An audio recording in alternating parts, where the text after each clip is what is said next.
오늘은 몸이 좀 묵직하네 하고 혼잣말을 뱉었다. 나도 모르게 내 가슴 깊은 곳에 칼로 긁은 듯한 통증이 잠깐 스쳐 지나갔다. 그 통증은 마치 예고라도 하듯 아주 짧고 얇게 찔러오다가 금세 사라졌다. 사람 몸이란 게 나이를 먹으면 여기저기 말썽이기 마련이라 생각하며 대수롭지 않게 넘겼다. 50을 넘기고 60을 넘기고 이젠 65이 되었으니 내 몸 안의 시간은 언제나 조금씩 삐걱거리며 흘러가고 있었다. 남편은 이미 동네 뒷산으로 산책을 나갔을 것이라 생각했다. 평생 무뚝뚝한 사람이었지만 내게 해주는 행동 하나하나가 다 정이라는 걸 이제는 너무 잘 안다. 말이 없어도 미지근한 보리차 한 잔을 매일 끓여두는 그 소박한 습관처럼 나는 천천히 부엌으로 걸어가 보리차를 한 모금 마셨다. 따뜻함이 식도를 지나 배로 내려가는 순간 갑자기 배꼽 아래가 쿡 하고 아팠다. 몸이 앞으로 움찔 구부러질 정도의 통증이었다. 한참을 싱크대 모서리를 잡고 버티고 있었는데 숨이 턱 막히는 기분이 들었다. 이게 뭐야 혼자 중얼거리며 겨우 의자에 앉았다. 잠깐 숨을 고르고 나니 또 아무렇지 않은 듯 통증이 사라졌다. 찬물처럼 돌발적으로 밀려왔다가 사라지는 느낌.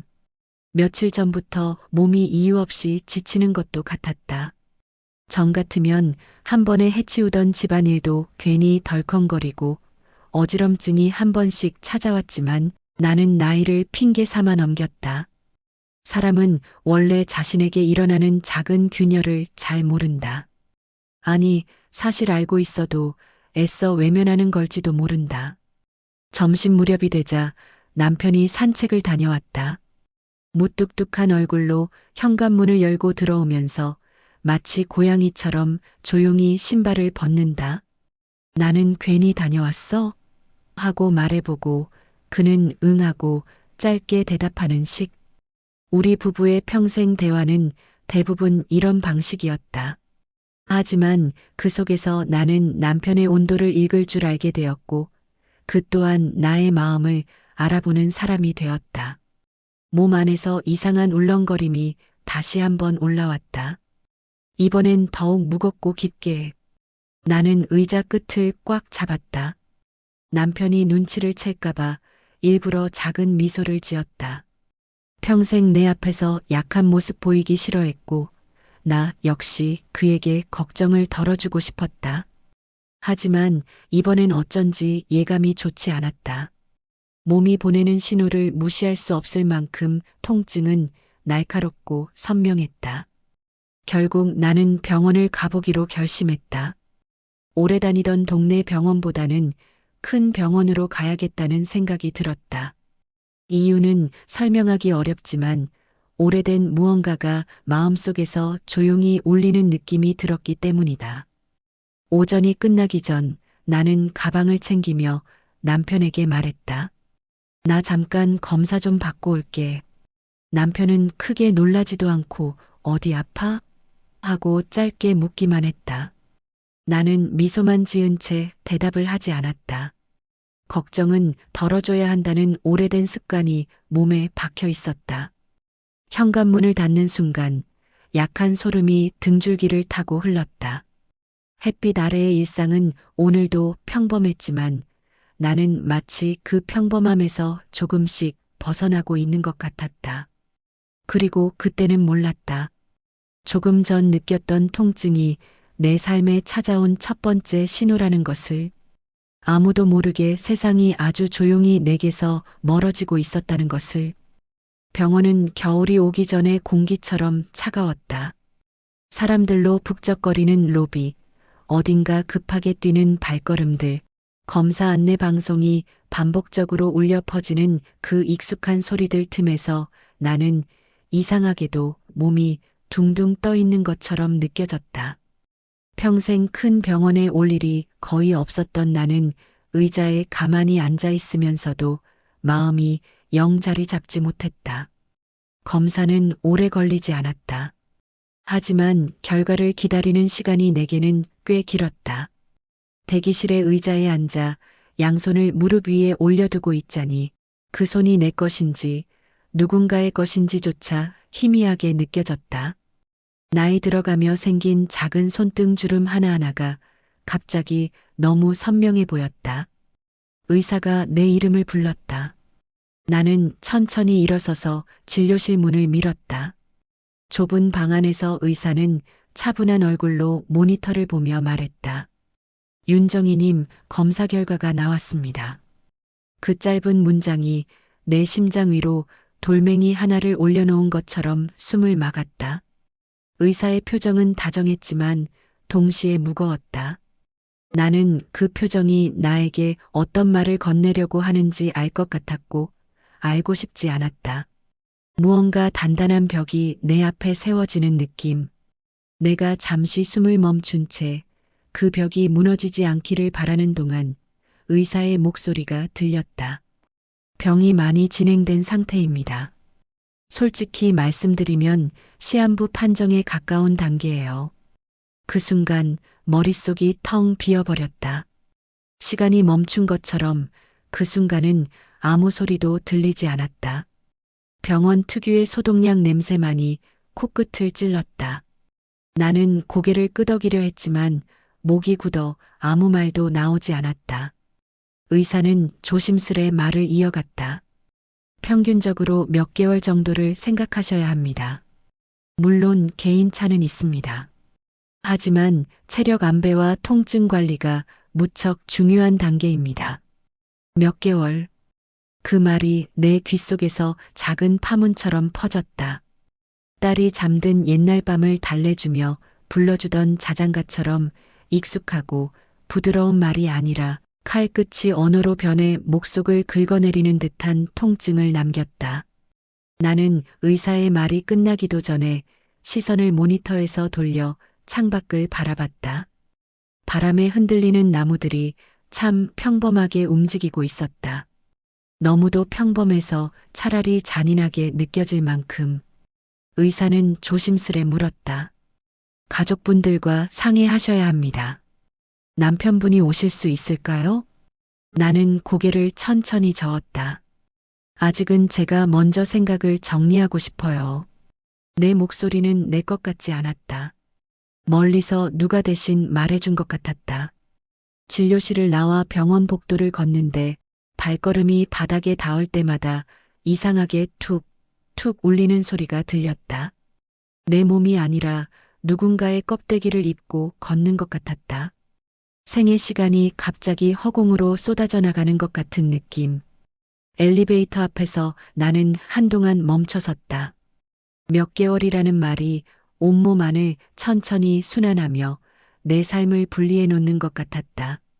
살아온 날들과 살아갈 날들이 하나의 줄 위에서 갈기갈기 나뉘어졌다. 병원 밖으로 나오는 순간 차갑지만 선명한 바람이 내 얼굴을 스쳤다. 나는 마치 그 바람이 내게 이제부터 다시 시작해야 한다고 말하는 것처럼 느꼈다. 집까지 가는 길은 익숙했다. 하지만 오늘은 모든 것이 달라 보였다. 슈퍼 앞 의자에 앉아 해바라기를 털어먹는 아이들, 도로 건너에서 걸어오는 노부부, 버스 정류장에서 서로 기대어 서 있는 젊은 연인들, 모두가 자연스럽게 자기 시간을 누리고 있었다. 나는 그 사이에서 혼자만 멈춰진 느낌이었다.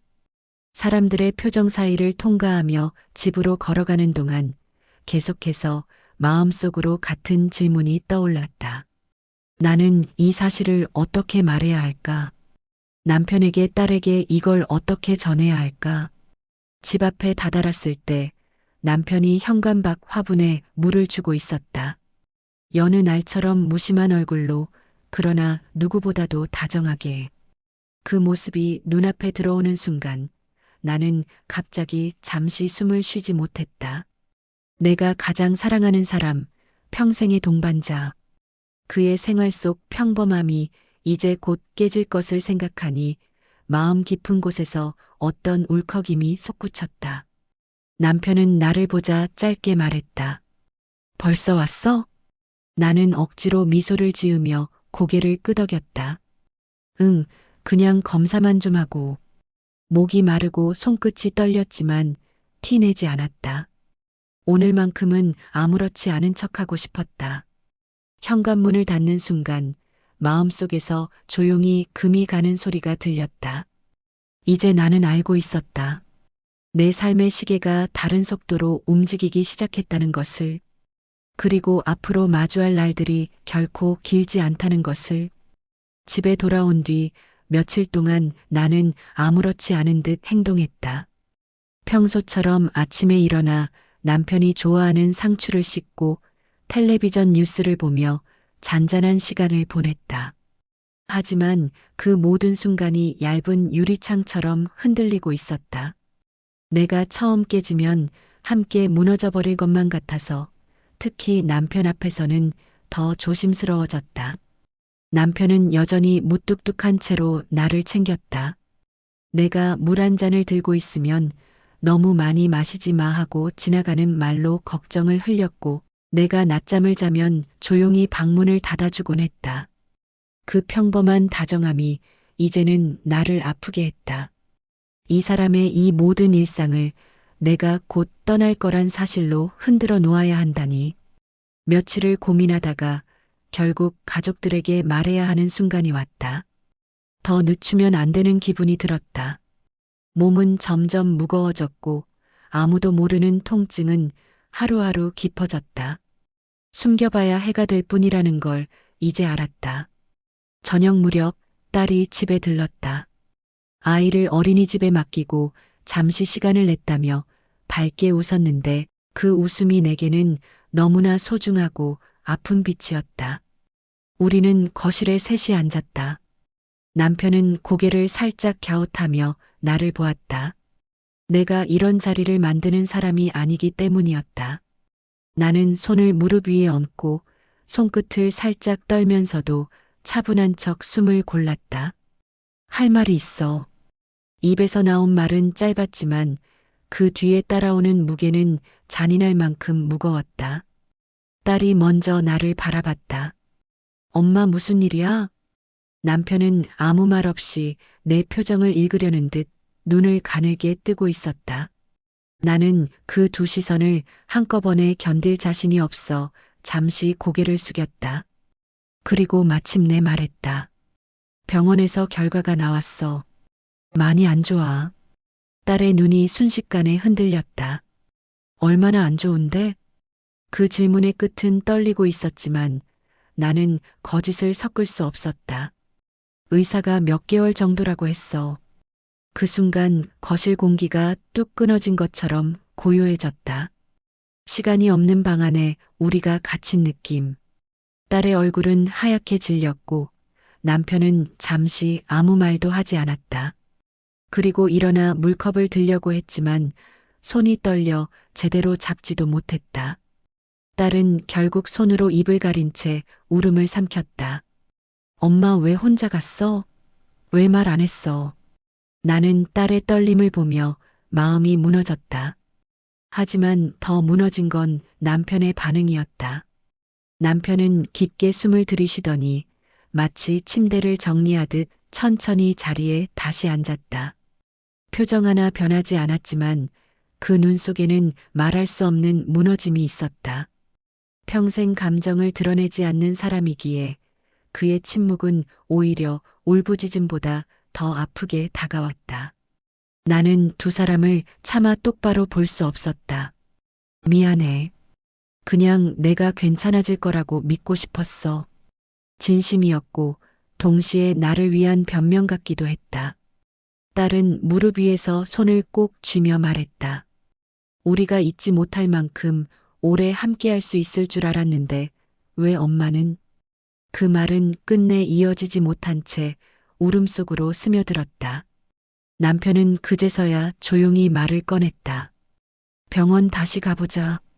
그는 마치 무엇이든 해결할 수 있다는 듯 담담하게 말했다. 평생 책임을 지고 이끌어온 사람의 말투였다. 그러나 그 말이 오히려 나를 더 아프게 했다. 이미 여러 번 확인했대. 방법이 없대. 남편의 어깨가 그때 처음으로 아주 작게 흔들렸다. 그 작은 흔들림이 평생의 무게를 짊어진 사람의 마음을 그대로 보여주는 듯했다. 나는 그 모습을 보며 숨이 멎는 것 같았다. 내가 이 사람을 이렇게 무너뜨리고 있다는 사실이 병보다 더 아팠다. 딸은 내 손을 꽉 잡고 울며 중얼거렸다. 엄마 어떻게 해? 우리 어떻게 해? 나는 아무 말도 할 수 없었다. 나는 앞으로의 시간에 대해 미리 준비했지만 이둘은 그렇지 못했다. 그 사실이 가장 잔인했다. 그날 밤 세 사람은 같은 거실에 앉아 있었지만 각자의 마음은 서로 다른 바다에 빠져 휩쓸리고 있었다. 말은 적었지만 침묵 속엔 무너짐과 겁과 사랑이 뒤섞여 있었다. 그리고 나는 그 침묵의 한가운데에서 깨달았다. 이제부터 진짜 싸움이 시작되는구나. 시한부 선고를 가족에게 알린 날 이후로 집안의 공기는 조금씩 달라졌다. 눈에 보이지 않는 무언가가 벽에 붙어 있다가 천천히 우리 모두를 감싸는 듯한 기분이었다. 남편은 나보다 더 충격을 받은 것처럼 보였다. 그는 평소보다 말이 더 적어졌고 내 동작 하나하나를 숨죽여 지켜보았다. 내가 물컵을 들면 시선이 따라왔고 내가 발을 조금만 질질 끌어도 놀란 듯 다가왔다. 평생 나보다 먼저 늙어갈 줄 알았던 사람. 그 사람의 어깨가 요즘 더 빠르게 내려앉는 것만 같았다. 그 무게가 나 때문이라는 사실이 나를 더 아프게 했다. 몸 상태는 하루가 다르게 변해갔다. 아침엔 괜찮아 보이다가도 오후가 되면 갑자기 숨이 가빠지는 날이 많아졌다. 몸이 스스로의 무게를 버티지 못하듯 흔들렸고 복부 깊은 곳에서 찌르는 듯한 통증이 몰려왔다. 나는 그 통증이 올 때마다 탁자 모서리를 잡고 조용히 버텼다. 남편이 볼까봐, 듣게 될까봐 병이 나를 집어삼키는 모습을 들키고 싶지 않았다. 그러던 어느 날 나는 아침 식탁에서 포크를 떨어뜨렸다. 그 작은 금속 소리가 바닥에 딩하고 울리는데 그게 마치 내 몸속에서 무언가 부서지는 소리처럼 들렸다. 남편이 그 소리를 듣자마자 달려왔다. 평생 나보다 천천히 움직이던 사람이 그날만큼은 젊은이처럼 재빠르게 움직였다. 괜찮아? 그 한마디. 짧은데도 그 안에는 두려움, 걱정, 당황, 그리고 외로움까지 다 들어 있었다. 나는 그 모든 감정을 그의 눈에서 읽을 수 있었다. 나는 억지로 웃으며 말했다. 손이 미끄러졌어. 괜찮아. 하지만 남편은 내 눈을 똑바로 보지 않았다. 대신 바닥에 떨어진 포크를 주워 조용히 싱크대로 가져가 씻었다. 싱크대 쪽으로 돌아서서 그의 어깨가 작게 떨리는 것이 보였다. 나는 그 등 뒤에 말할 수 없는 미안함을 쌓았다. 어떻게든 혼자 견디고 싶었다. 남편이 감당해야 할 시간이 너무 짧고 너무 빠르게 다가오고 있었다. 그 사람의 인생에서 나는 기쁨이었고 동반자였고 집이었는데 이제는 짐이 되어버린 것 같았다. 며칠 뒤 나는 갑작스럽게 현기증이 심하게 왔다. 거실에서 일어나려는 순간 세상이 기울어지더니 바닥이 내게로 확 다가왔다. 눈을 감았다 떴을 때 남편이 내 팔을 흔들며 나를 부르고 있었다. 정희야. 평생 들은 어떤 말보다 절박한 목소리였다. 나도 제대로 수습이 안 된 채 말했다. 괜찮아, 그냥 어지러웠어. 하지만 내 목소리조차 흔들리고 있었다. 남편은 내 말을 못 들은 듯 곧장 휴대폰을 들고 번호를 누르려 했다. 나는 손을 뻗어 그의 팔을 붙잡았다. 병원 안 가도 돼. 괜찮다니까. 그는 그제야 나를 바라봤다. 말을 하지 않았지만 그의 눈이 물었다. 왜 자꾸 괜찮다 그러냐고. 언제까지 숨길 거냐고. 나는 잠시 눈을 감았다 뜨며 살며시 말했다. 당신한테 더 걱정시키기 싫어서 그래. 남편은 잠시 아무 말도 하지 않았다. 그 침묵 속에서 오래된 두 사람의 역사가 흘렀다.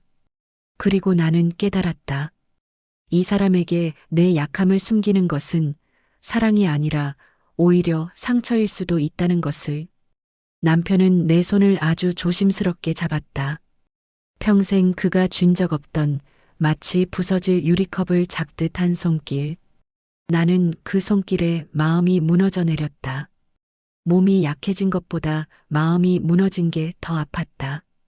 그날 밤 누워있지만 잠이 오지 않았다. 천장을 바라보며 나는 생각했다. 나는 이제 이 사람에게 어떤 모습으로 기억될까? 마지막까지 이 사람을 무겁게만 만들지는 않을까?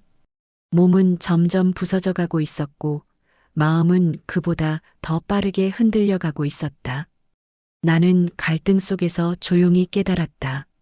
남편을 지키기 위해 숨기려 했던 모든 것이 오히려 그를 더 불안하게 만들고 있었다는 사실을. 그리고 생각했다. 이제는 이 사람에게 솔직해져야겠다. 두려워도 아파도 함께 견디기로 한 사이였으니까. 병세가 깊어지면서 나는 남편에게 해주지 못한 일들이 자꾸 떠올랐다. 평생 그는 어디 가고 싶다는 말을 잘하지 않았고 나 역시 그의 긴 생애를 오래된 집 안에서만 돌아보게 했다. 어릴 적부터 일만 해오며 살아온 사람. 여행이란 건 TV 속 이야기라고 말하던 그의 목소리가 자꾸 떠올랐다. 그래서 어느 날 나는 갑자기 남편에게 말했다. 우리 하루만 어디 다녀올까? 남편은 잠시 멈춰 나를 바라봤다. 그 눈빛에는 여러 가지 감정이 섞여 있었다. 걱정, 당황, 그리고 알 수 없는 조용한 두려움. 하지만 그는 묻지 않았다. 왜 갑자기 그러냐고, 몸은 괜찮냐고. 대신 그는 아주 작은 목소리로 말했다. 어디로? 그 말만으로 충분했다.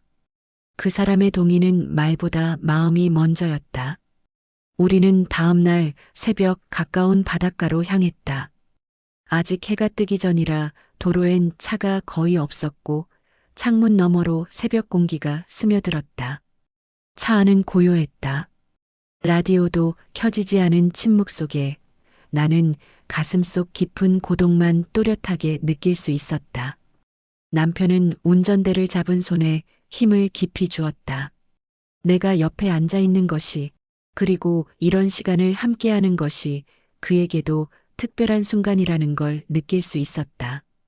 바다에 도착했을 때 해가 막 수평선 위로 올라오기 시작했다. 나는 그 풍경 앞에서 숨을 들이켰다. 차갑고 짭짤한 공기가 폐 깊숙이 스며들며 몸 안의 아픔을 잠시 지워주는 듯했다. 해변에는 아무도 없었다. 잔잔한 파도 소리만이 우리를 감싸고 있었다. 나는 천천히 걸어가 모래 위에 발을 살짝 내려놓았다.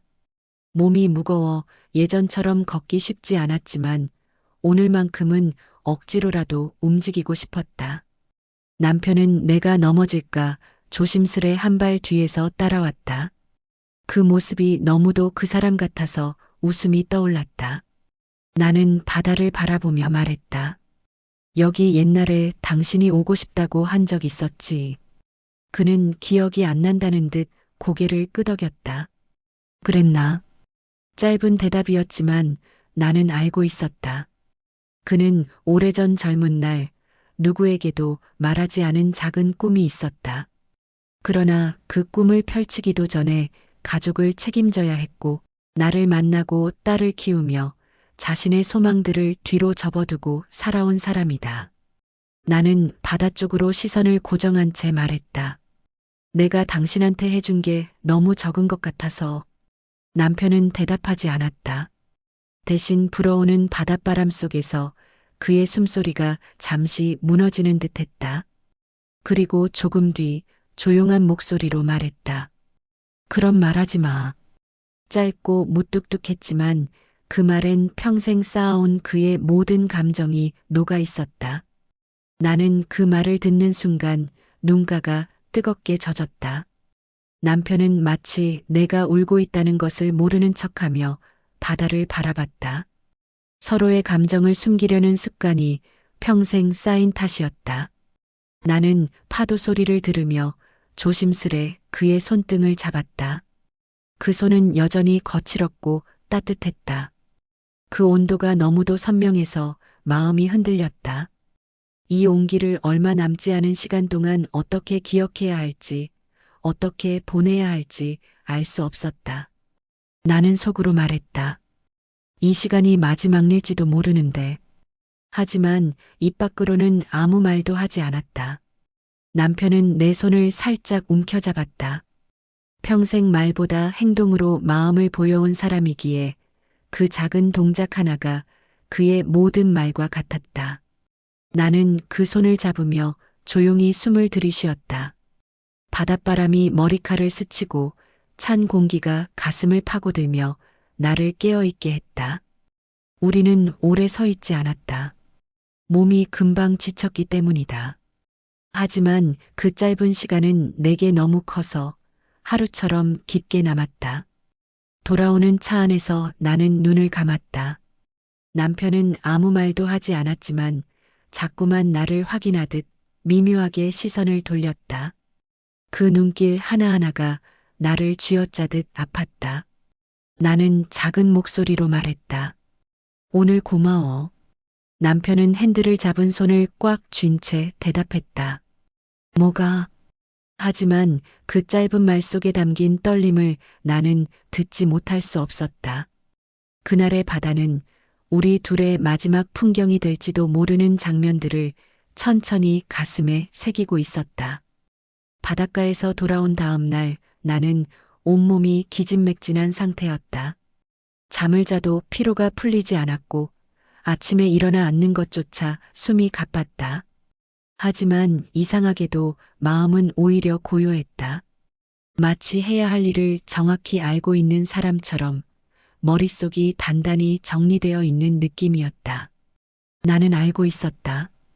이제 남은 시간 동안 해야 할 것들을 하나씩 마무리해야 한다는 것을. 몸이 무거워 침대에 오래 누워 있다가도 어느 순간 정신이 맑아지면 나는 슬며시 거실로 나왔다. 남편은 요즘 나를 두고 한순간도 멀리 가지 않으려 했다. 심지어 화장실을 갈 때에도 내가 혼자 걸어가는 것이 불안한 듯 문 근처에 서서 기다렸다. 그 마음이 고맙고 미안해서 숨이 막힐 것 같은 느낌이 들 때가 많았다. 그런 남편 몰래 준비해야 하는 게 있었다. 바로 편지였다. 평생 표현이 서툰 남편에게, 그리고 세상에서 가장 미안하고도 고마운 딸에게 내가 살아있는 동안 말하지 못했던 이야기들을 가슴 깊은 곳에서 꺼내 적어야 했다. 남편이 잠든 밤 나는 천천히 작은 서랍을 열었다. 안에는 오래된 편지지와 펜이 있었다. 젊은 시절 서로에게 짧게나마 편지를 주고받던 기억을 떠올리며 편지지를 손에 쥐는 순간 마음속에 오래 묵혀있던 감정들이 한꺼번에 밀려왔다. 책상 앞에 앉아 펜을 쥐는 동안 손이 떨리고 심장이 크게 뛰었다. 잉크가 종이에 닿으려는 순간 나는 문득 두려움이 스쳤다. 이 편지를 남편이 언제 읽게 될까? 정말 그 순간까지 내가 옆에 없을까? 그 생각이 마음을 파고들었다. 그러나 멈출 수는 없었다. 나는 종이 위에 천천히 글을 적기 시작했다. 도윤 씨, 평생 내가 먼저 말하지 못했던 것들을 이제야 적는다. 글자를 적을 때마다 내 심장 한 조각이 떨어져 나가는 듯 아팠다. 나는 남편에게 늘 많은 것을 받았다. 말없는 돌봄, 투박하지만 따뜻한 손길, 젊은 날부터 지금까지 한결같았던 믿음과 사랑. 그런 사람에게 나는 평생 제대로 된 고마움을 표현하지 못했다. 편지를 쓰며 나는 우리가 함께 걸어온 시간들을 떠올렸다. 작은 단칸방에서 시작한 신혼, 딸을 품에 안았던 날의 떨림, 서로의 머리가 조금씩 하얘지고 주름이 깊어져도 여전히 같은 자리에서 밥을 먹던 식탁. 평범했지만 소중한 장면들이 줄줄이 떠올라 눈물이 종이 위로 떨어졌다. 눈물이 번져 잉크가 번들거리자 나는 천천히 손등으로 닦았다. 늙은 사람의 글씨 같아도 괜찮아. 혼잣말로 그렇게 말하며 나는 다시 펜을 들었다. 편지에는 오래 묵혀둔 말들을 하나씩 꺼냈다.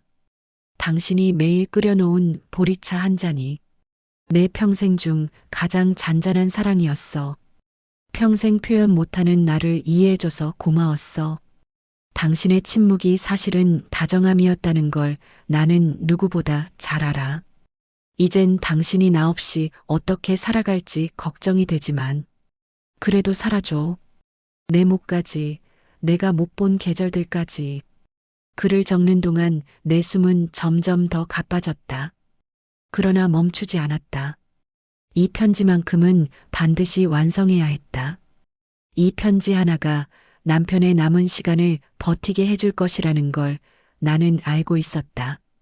편지를 마친 뒤 나는 한참 동안 종이를 바라보았다. 견고하면서도 아픈 문장들이 가득한 종이. 그 속에 내 남은 마음을 모두 담아두었다.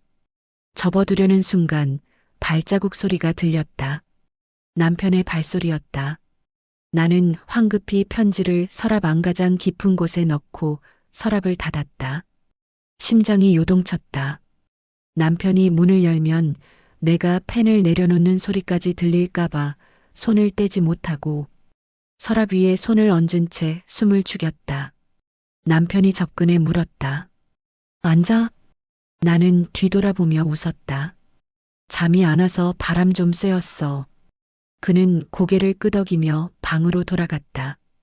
그가 등을 돌리자 나는 천천히 서랍 위에서 손을 떼었다.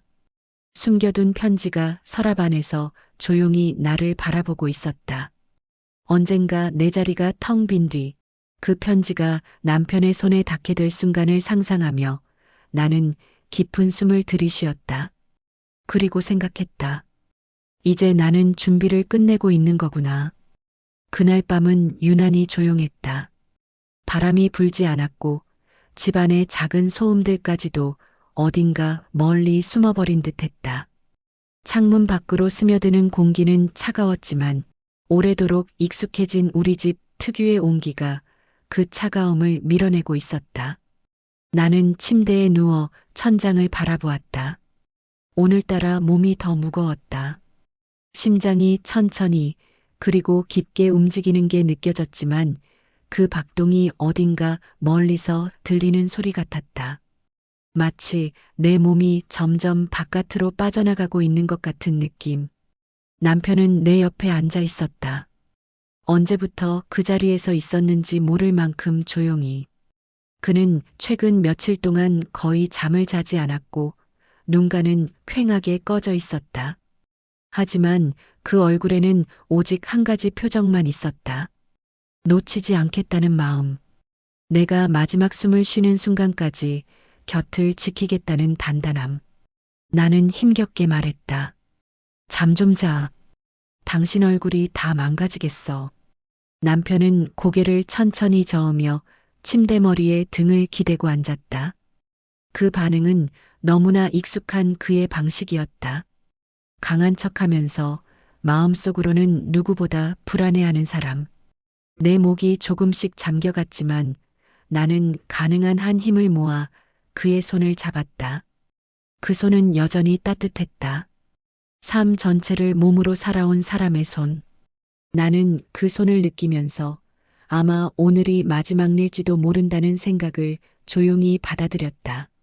남편은 내 손을 감싸주더니 작게 숨을 들이켰다.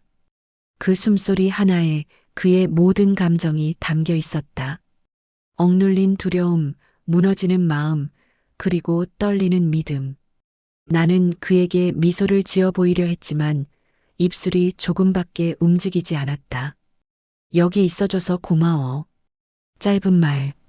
그러나 그것이 평생의 마음을 담은 마지막 고백이었다. 남편은 내 손을 더 꽉 잡았다. 그리고 흔치 않게 아주 조용히 입을 열었다. 너 없으면 안 된다. 나는 그 말이 너무 아팠다.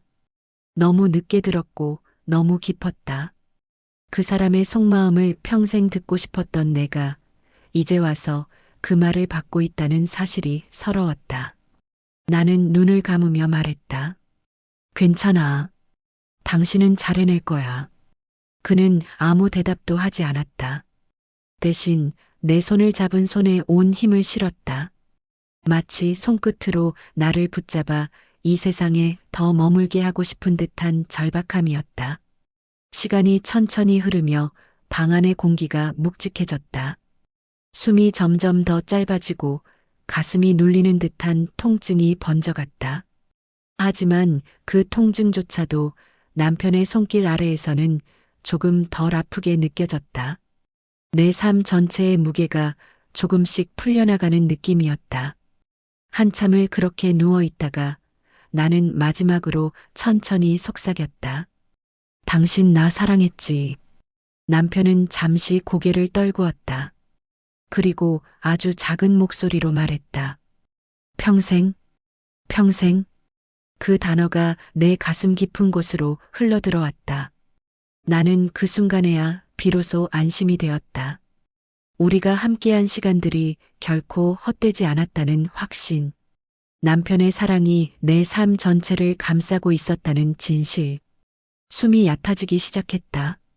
눈꺼풀이 무겁게 내려와 다시 열기 어려웠다. 나는 마지막 힘을 모아 그의 손을 살짝 쥐었다. 여기까지야 라는 신호처럼. 남편이 그 순간 울음을 삼키며 말했다.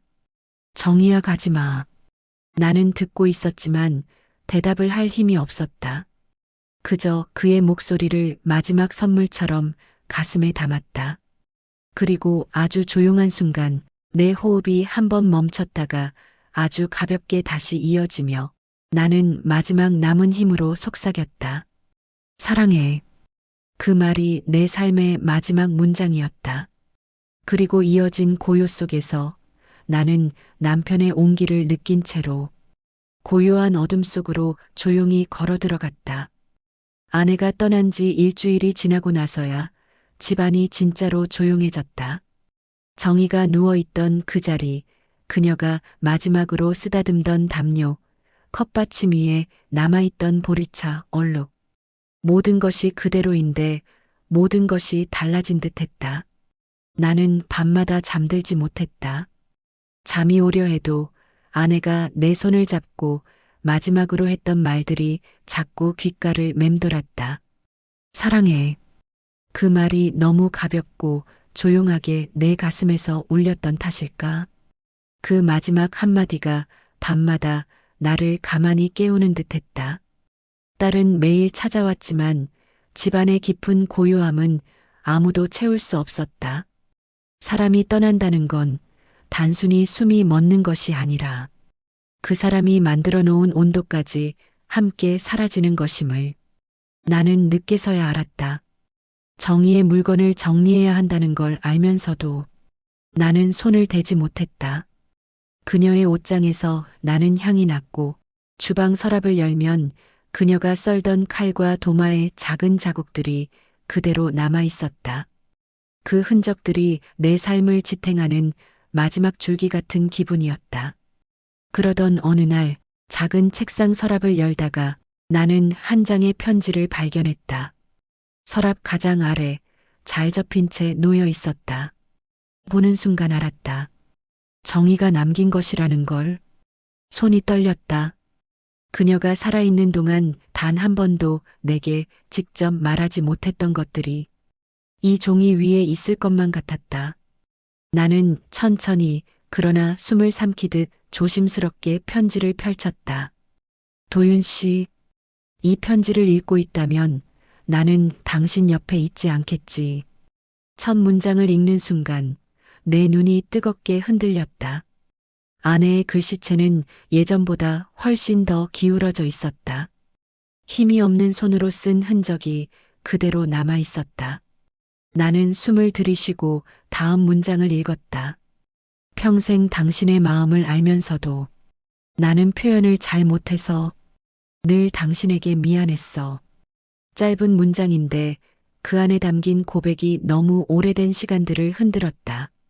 우리는 평생 말 대신 행동으로 서로를 지켜온 부부였고, 말이 없어도 마음을 알 수 있다고 믿어왔다.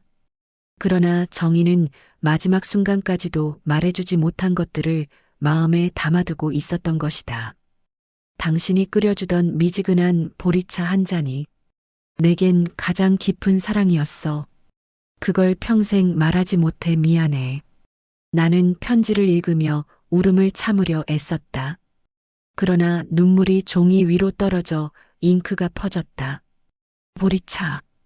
그 단순한 습관이 내 사랑의 전부였다는 사실이, 그녀에게 그렇게 깊은 위로였다는 사실이 내 가슴을 쓸어내렸다. 당신이 내 곁에 있는 동안 나는 하나도 외롭지 않았어. 그러니 이제 당신도 외롭지 않았으면 좋겠어. 나는 그 문장에서 더 이상 숨을 삼킬 수도 없었다. 손등으로 눈물을 닦아냈지만 멈추지 않았다. 나 없이도 살아줘. 내 목까지 보고 내 목까지 걸어가줘. 내가 못 본 봄꽃을 대신 보러 가주면 나는 그걸로 충분해. 정의다운 말이었다. 떠나는 순간에도 남은 사람을 먼저 걱정하는 사람. 평생 다른 사람을 먼저 챙기고 마지막 순간까지 그 마음을 놓지 못하던 사람. 편지의 끝에는 아주 짧은 한 줄이 적혀 있었다. 나는 평생 당신을 사랑했어. 이제 그 사랑으로 당신을 보내. 그 문장을 읽은 순간 나는 두 손으로 얼굴을 가리고 조용히 몸을 떨었다. 울음이 아니라 마음이 무너지는 소리가 내 안에서 흘러나오는 듯했다. 그날 밤 나는 정희가 마지막으로 누워있던 자리에 앉아 창밖을 오래 바라보았다. 차갑고 넓은 밤하늘 한가운데 왠지 모르게 따뜻한 빛이 아주 희미하게 떠 있는 것 같았다. 마치 아내가 멀리서 나를 바라보고 있는 듯한 느낌. 나는 조용히 중얼거렸다. 나도 평생이었어. 그 말이 허공에 닿자 오랫동안 막혀있던 숨이 처음으로 편안하게 풀렸다. 정희는 떠났지만 그녀가 남긴 사랑은 여전히 내 삶을 감싸고 있었다. 나는 그 편지를 가슴에 꼭 품고 생각했다. 그래. 이제부터는 내 몫까지 살아야 한다. 정희가 보지 못한 계절들을 내가 대신 걸어가야 한다. 그날 이후 나는 새벽이면 잠시 밖으로 나가 바람을 한번 쐬고 작은 화분에 물을 주며 중얼거린다. 정희야, 오늘 날씨 좋아. 너도 봤으면 좋았을 텐데. 그리고 나는 다시 하루를 시작한다. 아내가 남긴 사랑 덕분에, 아내의 마지막 편지 덕분에 나는 비로소 남겨진 사람의 삶을 살아가기 시작했다.